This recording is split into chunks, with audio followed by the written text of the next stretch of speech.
Hello my YouTube family, कैसे हैं आप सब। आशा करती हूँ कि आप सब ठीक होंगे। आज मैं आपको एक नई मोटिवेशनल स्टोरी फिर से सुनाने जा रही हूँ। तो चलिए शुरू करते हैं। सबसे सर्वोपरि है स्थिर मन। हम असुरक्षित क्यों रहते हैं, अनिश्चित क्यों रहते हैं? क्योंकि हमने मान लिया है कि हमारे साथ सब कुछ बुरा होगा। लोग अपने सुरक्षित भविष्य के लिए पैसा जोड़ते हैं, उसे संग्रहित करते हैं। यह असुरक्षा या अनिश्चितता मन को चंचल करती है। हम संचय तो करते हैं, समृद्धि का, साधन का, संपदा का, सद्गुणों का संचय नहीं करते। परिणाम यह होता है कि जितना संचय बढ़ता है, जितना परिग्रह बढ़ता है, उतनी मन की चिंता भी बढ़ती है। यह मन का जो कचरा है, मन का जो कूड़ा है, वही उसको अस्थिर करता रहता है। लेकिन हमें अपने मन को स्थिर करना है। इसलिए पहले हम पहचाने जाने कि कहाँ हमारा मन जाता है, हमारे मन को कौन अस्थिर करता है। व्यक्ति की चिंताएं, शंकाएं उनको सबसे ज़्यादा अस्थिर करती हैं। निषेधात्मक चीज़ें मन को बहकाती रहती हैं। इसलिए सबसे पहले उन्हें पहचानना ज़रूरी है, समझना ज़रूरी है। जहाँ जहाँ नकारात्मकता है, जो जो चीज़ें आपको चुभती है, उस चुभन को निकालना है, उन गांठों को खोलना है और इसके लिए शुभ विचारों को अपनाना जरूरी है। एक शुभ विचार ही हमारे मन को बदलने के लिए पर्याप्त है। बस उस विचार में वह ऊर्जा होनी चाहिए। हमारे यहाँ उपनिषदों में 4 महाकाव्य कहे गए हैं।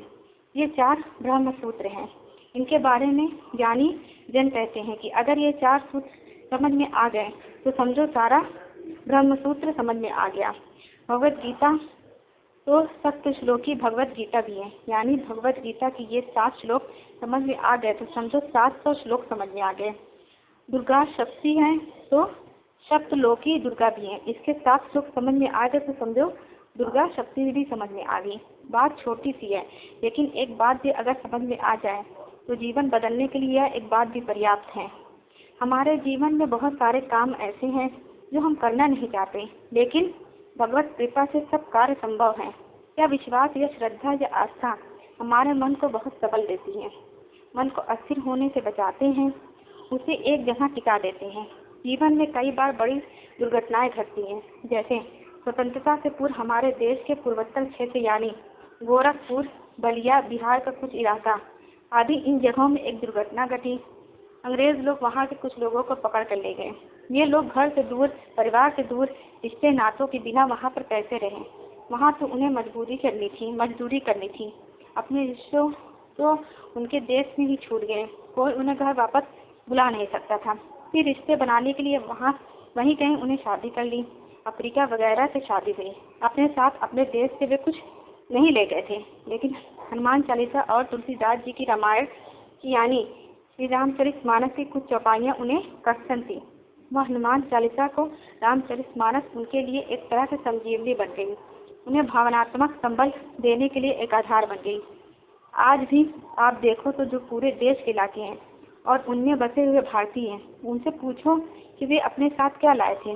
जब मन टूटता था तब उसे टूटे बिखरे मन के लिए उनका सबल क्या होना था। हनुमान चालीसा आज भी वहाँ पर जब भारत से कोई कथावाचक जाते हैं तो बड़े अनुराग से वे राम कथा सुनाते हैं। क्यों? उन राम के नाम से, उन हनुमान जी के नाम से हनुमान चालीसा की चौपाइयों ने उन्हें जीवन की बड़ी डोर बांध रखी है। उनके व्यक्तित्व को बिखरने से बचाया। जीवन की छोटी बड़ी बातों में बड़ी आस्थाएं छिपी होती है। वहाँ सकारात्मकता का, शुभ चिंतन का, सद्गुणों का विश्वास प्रकाश बिखेरो। अगर आपको मेरी ये कहानी पसंद आए तो मेरे चैनल को सब्सक्राइब करना ना भूलें। Thank you.